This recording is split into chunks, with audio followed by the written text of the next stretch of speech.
Good morning, જય શ્રી કૃષ્ણ. સ્વાગત છે તમારા બધાનું આજના એક નવા વ્લોગમાં. સરસ મોર્નિંગ થઈ ગઈ છે, ફ્રેશ થઈ ગયા છીએ અને અત્યારે પિન્ટુ માટે નાસ્તો ઢોકળી બનાવે છે મમ્મી. તો આજે એને ઢોકળી અને ચાનો નાસ્તો કરવાનો છે. તો ચાલો હવે નાસ્તો કરે ત્યાં જઈને આપણે કન્ટિન્યુ કરીએ. ચાલો હવે પિન્ટુનો નાસ્તો બની ગયો છે અને નાસ્તો કરે છે. ગુડ મોર્નિંગ કાનો. જય શ્રી કૃષ્ણ.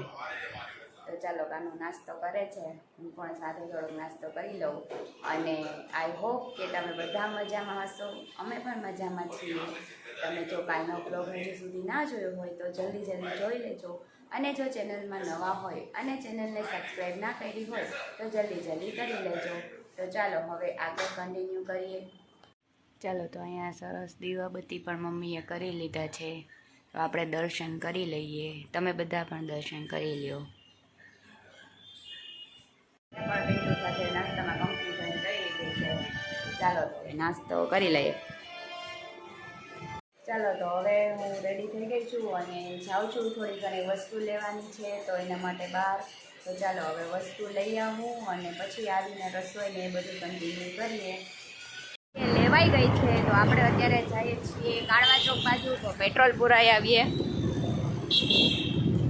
તો આ છે કાળવા ચોક, અહીંયા મોર્ડન પરોઠા હાઉસ ને લચ્છી. હવે આપણે જઈએ છીએ પેટ્રોલ પુરાવવા માટે.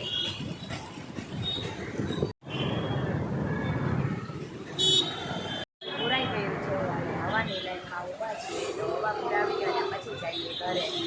તો હું ઘરે આવી ગઈ છું અને કિચનમાં આવી ગયા છીએ. દાળ ભાત પલાળીને રાખ્યા છે અને અહીંયા ભીંડાનું શાક બનાવવાનું છે, તો ભીંડા સાફ કરીને રાખ્યા છે. તો હવે ભીંડા સુધારી અને શાક બનાવી નાખીએ. અને મમ્મી આવ્યા છે અહીંયા શાક લઈને. કા ભાઈ.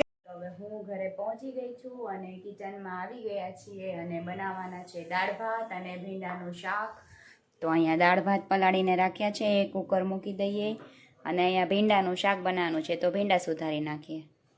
કુકર થાય છે ત્યાં આપણે અહીંયા તેલ મૂકી દીધું છે અને ભીંડા સુધારીને રેડી છે. તો હવે શાક વઘારી નાખીએ. વઘારાઈ ગયું છે અને હવે બાંધું છું લોટ. ચાલો તો હવે રસોઈ કરી અને જમી પણ લીધું છે અને રેડી પણ થઈ ગઈ છું શોપ પર જવા માટે. તો ચાલો હવે હું જાઉં છું શોપ પર. નીકળી ગઈ છું અને વણઝારી ચોકના ગેટે પહોંચ્યા છીએ આપણે. ચાલો હવે પહોંચી જઈએ શોપ પર. ચાલો તો હવે શોપ પર પણ પહોંચી ગયા છીએ આપણે. આજે છે શનિવાર, તો આપણે હનુમાન દાદાના દર્શન કરી લઈએ. ચાલો તમને બધાને પણ દર્શન કરાવો.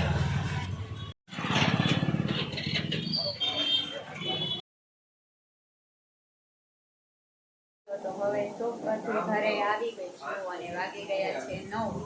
અને આજે ખીચડી અને શાક પીઠોને ખાવા હતા, તો મમ્મીએ ખીચડી અને શાક મૂકી દીધા છે, તો એ થાય છે. અને કાનો પણ જો અહીંયા બેઠો છે હજી, એ મારી સાથે આવ્યો તો બસની શોપિંગ એવું કરવાનું હતું, બધું કામ હતું એટલે. તો ચાલો હવે જમી લઈએ અને પછી પાછા કન્ટિન્યુ કરીએ. તો હવે જમીને ફ્રી થઈ ગયા છીએ અને રૂમમાં આવી ગયા છીએ. તો હવે થોડીક વાર ટીવી જોઈશું. એને કાનું શું જોવું છે? મૂવી જોઈએ, સર્ચ કરીએ છીએ જો નેટફ્લિક્સમાં.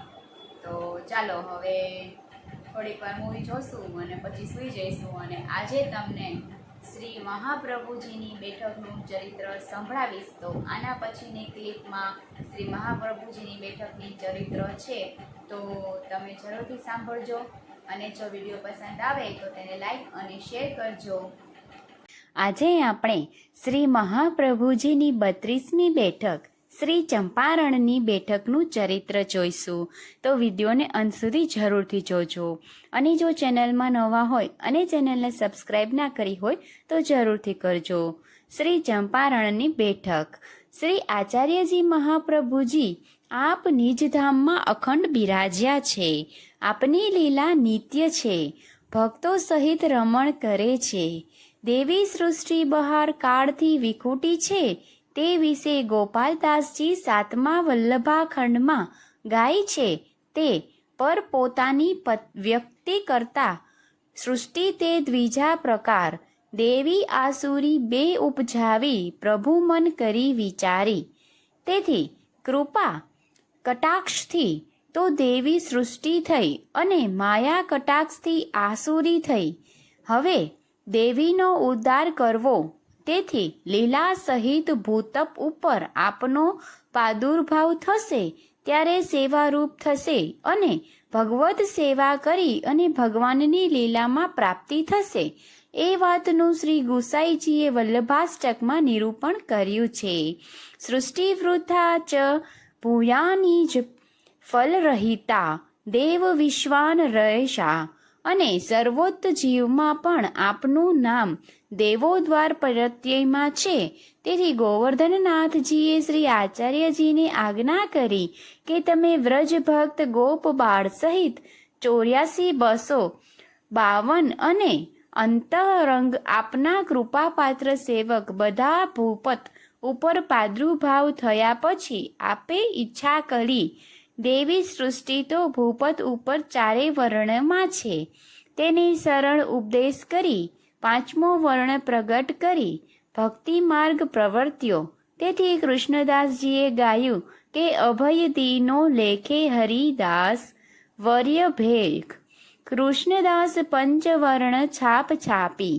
ત્યારે આપે વિચાર્યું કે ઉત્તમ કુળમાં પ્રગટ થઈ અને સંપાદય પ્રગટ દક્ષિણમાં કાંકરવાડ ગામમાં રામનુજાચાર્ય ભટ્ટ સાક્ષાત વેદના અવતાર થાય.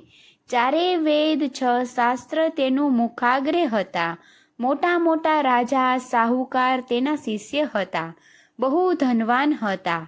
એ નારાયણ ભટ્ટજીએ સોમયજ્ઞ સારા મુહૂર્તમાં આરંભ કર્યો. સારા વિદ્વાનને ભોજન કરાવવા નારાયણ ભટ્ટજીએ 32 સોમયજ્ઞ કર્યા. ત્યારે યજ્ઞકુંડમાંથી વાણી થઈ, નારાયણ ભટ્ટ તેને ધન્ય છે. તમારો યજ્ઞ સાક્ષાત શ્રી પૂર્ણ પુરુષોત્તમ સ્વીકાર્યો છે. તો તમારા કુળમાં સાક્ષાત પુરુષોત્તમનો પ્રાદુર્ભાવ થશે અને કુંડમાંથી શ્રી મદન મોહનનું સ્વરૂપ પ્રાપ્ત થયું.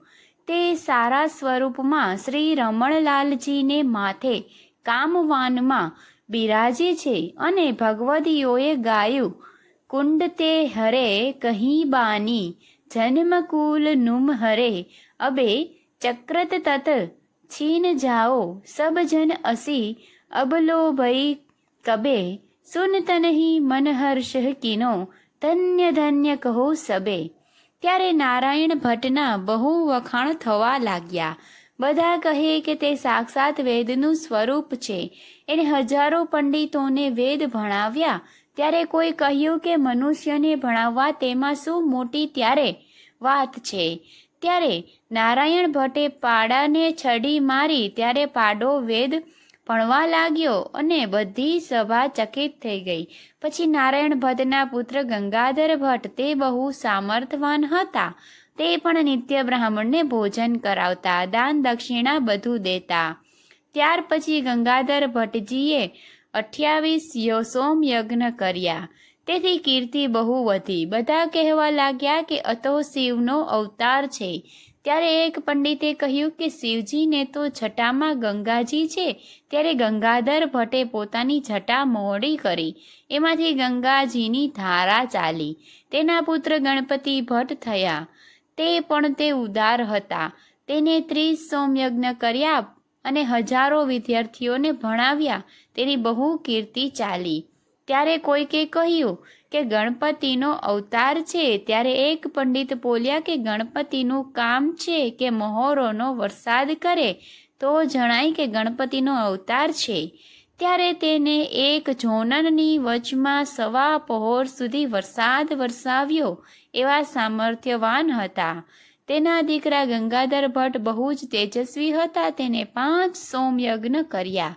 ત્યારે તેને બધા સૂર્યનારાયણનો અવતાર કહેવા લાગ્યા. ત્યારે કોઈએ કહ્યું કે રાતમાં મધ્યાહન કાળ કરે તો સૂર્યનારાયણનો અવતાર કરો. એણે 12 ગામોમાં અધિરાત્રિના સમયે બપોર કર્યા. એના પુત્ર સુદર્શન શ્રી સુદેવ અવતાર શ્રી લક્ષ્મણ ભટ્ટ થયા. તેને 5 સોમયજ્ઞ કર્યા. ત્યાં આકાશવાણી થઈ અને કહ્યું કે લક્ષ્મણ ભટ્ટ, મને ધન્ય છે, તમારા યજ્ઞ શ્રી પુરુષોત્તમને ભોગ ધર્યા છે. તમારી સુધી, તમારા વંશમાં તમારા સુધી સોમયજ્ઞ થયા છે. હવે સારું મુહૂર્ત જોઈ અને યજ્ઞની પૂર્ણાહુતિ કરો. જેના કુળમાં 100 સોમયજ્ઞ થાય તે કુળમાં સાક્ષાત શ્રી પૂર્ણ પુરુષોત્તમ અવતાર થાય. હવે તમારે 3 પુત્ર થશે, એમાંથી શ્રી પૂર્ણ પુરુષોત્તમ પ્રગટ થશે, તેનું તમે સારી રીતે જતન કરજો. એવી આજ્ઞા સાંભળી લક્ષ્મણ ભટ્ટજીને પરમ આનંદ થયો. સારું મુહૂર્ત જોઈ અને પુનઃ હવનવાર કર્યો. 10,000 બ્રાહ્મણોને ભોજન કરાવ્યું અને યજ્ઞની પૂર્ણાહુતિ કરી. પછી પ્રથમ પુત્ર થયું, તેનું કેશવપુરી નામ રાખ્યું. એક દિવસ લક્ષ્મણ ભટ્ટજીને સ્વપ્નમાં જુગલ સ્વરૂપના દર્શન થયા અને આજ્ઞા કરી કે થોડા દિવસમાં આપને ત્યાં પૂર્ણ પુરુષોત્તમ પ્રગટ થશે. તમને આ કાંકરવાડ ગામમાં ન કરો, કારણ કે પ્રભુની નિકુંજ સામગ્રી અને લીલા સૃષ્ટિ ચંપારણમાં થઈ છે. તેથી પ્રભુનો પ્રાદુર્ભાવ ચંપારણમાં થશે. એમ કહી અને શ્રી ઠાકોરજીને એક ઉપરણામાં ચવર્ણિત તાંબુલ બાંધ્યા. તે માળા આપી, એક નાની મણકાની, એક મોટી મણકાની, અને કહ્યું કે નાના મણકાની માળા તો જ્યારે બાળક પ્રગટ થાય ત્યારે પહેરાવજો, મોટા મણકાની માળા છપ કરવા રાખજો, ઉપરાણા ઓઢાવજો અને ચર્વિત તાંબુલના મુખમાં દેજો. એમ આજ્ઞા કરી અને જુગલ સ્વરૂપ પધારા ગયા. ત્યારે લક્ષ્મણ ભટ્ટજી જગ્યા જુએ તો સ્વપ્નમાં જે વસ્તુ મળી તે વસ્તુ તેમને તેમ જ હતી. લક્ષ્મણ ભટ્ટજીએ કહ્યું કે સ્વપ્ન તો ખોટું હોય તો પણ મારું સ્વપ્ન સાચું છે. આ વાત પોતાની સ્ત્રી યલ્લમારુજીની પાસે કહી અને સાંભળી યલ્લમાગારુજીએ પ્રસન્ન થઈને કહ્યું કે હવે અહીંયાથી ચાલો. ત્યારે લક્ષ્મણ ભટ્ટજી બધા કુટુંબને લઈ યાત્રા માટે ચાલ્યા અને પ્રયાગરાજ આવ્યા. ત્યાં તીર્થ સ્નાન કરી બ્રાહ્મણ ભોજન કરાવી કાશી ચાલ્યા. કાશીમાં થોડા દિવસ રહ્યા પછી મલેચ્છનો ઉપદ્રવ થયો. તેમાં ત્યાંથી ને ચાલતા ભગવત ઈચ્છાથી ચંપારણ આવ્યા અને તે ચંપારણમાં ચંપાના વૃક્ષની ભારી વનમાં હતી. મહાઅરણ્ય 1 જોજનમાં હતા, તેથી તેનું નામ ચંપારણ પડ્યું. ત્યાં સિંહ, ગેંડા, મૃગ આદિ તામસી જીવ હતા. ત્યાં આપ આવ્યા અને બહુ ડરથી ગભરાયા, તેથી રાત્રિના નગરચોડા ગામમાં આવ્યા. ત્યારે યજ્ઞમાગારુજી અને લક્ષ્મી ભટ્ટજીએ કહ્યું કે ગર્ભ તો સ્રવિત થયો. શ્રી ઠાકોરજીની આજ્ઞા હતી કે તમારે ઘેર પૂર્ણ પુરુષોત્તમ પ્રગટશે, તે ગર્ભ તો સ્રવિત થયો છે. શ્રી લક્ષ્મણ ભટ્ટજીએ વિચાર્યું કે શ્રી પુરુષોત્તમ કોઈના ગર્ભમાં આવે નહીં, તો આપની આજ્ઞા છે તો સ્વચ્છાયક રીતે પ્રાપ્ત થશે. લક્ષ્મણ ભટ્ટજી જ્યોતિષ વિદ્યામાં નિપુણ હતા. સમય જોઈ અને બોલ્યા કે આ સમયે પૂર્ણ પુરુષોત્તમના પ્રાદુર્ભાવના ચિહ્ન દેખાય છે. દિશાઓ પ્રફુલ્લિત થઈ છે, વન લીલા દેખાય છે. આપણને હર્ષ થયો છે, તેથી પુરુષોત્તમ નિષ્મ પ્રાપ્ત થશે. પછી સૂતા ત્યારે ફરી સ્વપ્નમાં ભટ્ટજીને આજ્ઞા કરી કે મારું આગમન સ્વૈચ્છિક રીતે થશે, તેમ બંને ચંપારણમાં આવો અને હું અગ્નિકુંડમાંથી પ્રગટ થઈશ. તે સાંભળી લક્ષ્મણ ભટ્ટજી જાગ્યા. યજ્ઞમારુજીને બધા સમાચાર કહ્યા અને કહ્યું કે કાશીમાં હવે યજ્ઞનો ઉપદેશ શાંત થયો છે, માટે બધાને વિદાય કર્યા અને કાશીમાં જઈ બ્રાહ્મણ ભોજન કરાવ્યું. ફરી ચંપારણ આવ્યા. ત્યાં જુએ તો ભીમરાઈને તીરે એક ભોજનના વચમાં 40 હાથનો અગ્નિકુંડ હતો. તેના મધ્યમાં 4 હાથનો રેતનો ચોતરો થયો અને મધ્ય કોટી કંદર્પ લાવણ્ય સુંદર એક બાળક ખેલે. સંત 1535 અને માધવ માસ કૃષ્ણ વૈશાખ વદી એકાદશી અને મધ્યકાળે જ્યેષ્ઠ નક્ષત્રમાં વૃષભ લગ્ન રવિવારને દિવસે આપનો પ્રાદુર્ભાવ થયો અને સમયે શેષજી સહસ્ત્ર ફલશ્રી છત્રના જેમ છાયા કરતા હતા. મંદ મંદ છાંટા પડતા હતા. સિંહ ગર્જના કરી રહ્યા હતા. તે સમયે તે લગ્નમાં શ્રી ગવર્ધનનાથજીનું પ્રાગટ્ય થયું. તે સમયે ભૂમંડળમાં બહુ જ જયકાર થયો. ચંપારણમાં લક્ષ્મણ ભટ્ટજી તથા યજ્ઞમારુજીને દર્શન થયા ને અત્યંત આતુરતા થઈ મારા પુત્ર મને પ્રાપ્ત થશે. ત્યાં જુએ તો અગ્નિના મધ્યમાં ચોતરા ઉપર સુંદર બાળક ખેલે. ત્યારે આકાશવાણી થઈ કે તમને અગ્નિ બાધ્ય નથી કરે, માર્ગ દેખે તે સાંભળી અગ્નિકુંડના ભીતર જઈ અને અત્યંત પ્રેમથી બાળકને ખોળામાં લીધા. શ્રી લક્ષ્મણ ભટ્ટજીએ કાંઠે લાવ્યા. દેવતાઓએ દુંગ દુંગ ભી વગાડ્યા અને પુષ્પથી વૃષ્ટિ કરી. અને તે સમયે કૃષ્ણ જન્મ જેવો મહોત્સવ વગરાઈ ઈચ્છાથી દેવતાઓએ કર્યો. બંદીજન ભાટ ચણ્યા બધા ઉચ્ચારતા કરતા હતા. હવે ભીમરથીઓ પ્રકાર કહે છે કે શ્રી રત્ન જડિત પારણામાં શ્રી મહાપ્રભુજીને પોઢાડો, સોનાના રૂપાના રમકડા આગળ પધરાવો. શ્રી લક્ષ્મણ ભટ્ટજી ઝુલાવવા લાવ્યા. સ્વપ્નમાં શ્રી ઠાકોરજીએ જે ઉપકરણો દીધા હતા તે શ્રી અંગ ઉપર ઓઢાડ્યા અને ચવિત તાંબુલ શ્રી મુખમાં દીધું. તે સમયે શ્રી મહાપ્રભુજીની કોટી કંદર્પ લાવણ્ય મુખમુદ્રા જોઈ અને તન મન અને ધન નોછાવર કરવા લાગ્યા. બધા દૂધ દહીંના ગંગવારા લઈ અને ઝાંક બજાવતા નાચતા કૂદતા આવ્યા. ત્યાં એક કૂવો હતો. તેમાંથી શ્રી નંદરાયજી શ્રી વૃષભાનજી પ્રગટ થઈ અને બધાએ મળી અને લક્ષ્મણ ભટ્ટજીને મંગળ સ્નાન કરાવ્યું અને વેદ વિધિથી જતી કર્મ કર્યું. શ્રી લક્ષ્મણજી ભટ્ટજી દાન દેવા બેઠા ત્યારે આસપાસ હજારો ગાયો અને ભેંસોના હજારો ટોળા હતા. જેમને જે માગ્યું તે દાન આપ્યું. નંદ મહોત્સવ અલૌકિક રીતે થયો. દહીં દૂધની નદીઓ વહી, કોઈને દેહનું ભાન ન રહ્યું. પ્રેમ વિવશ થયો, કોઈ ભગવદીએ ગાયું કે નાચન ગાવન પ્રેમ વિશે વહે છાંદી લોકલ લાજ, ભૂતળ મહા મહોત્સવ આજ. તે વખતે અનવરજને સુખ થયું, નામ કર્મ થયું અને લક્ષ્મણ ભટ્ટજીને કહ્યું કે આપના પુત્રમાં અપાર ગુણ છે.